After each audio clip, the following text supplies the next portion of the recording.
The Prime Minister's power plan appears to have put him on a new collision course with the states over climate policy.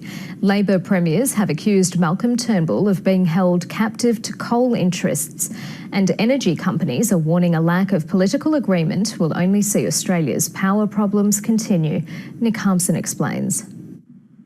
A game changer? The blame game has barely begun. We've now got Professor Tony Abbott as the chief scientist, and I just don't think that's a good thing. The Prime Minister is powerless.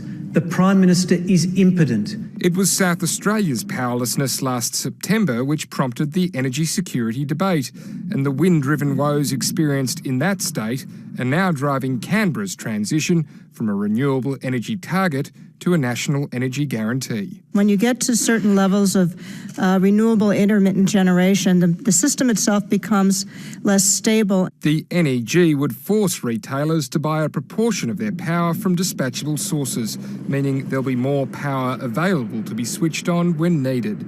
More megawatts should mean lower prices. Jay Weatherill thinks so. The South Australian Premier proposed a similar mechanism for his own state back in March, but he sees devil in the detail of Malcolm Turnbull's plan. They will set the mechanisms at a level which will mean that we will not get the changes that we need.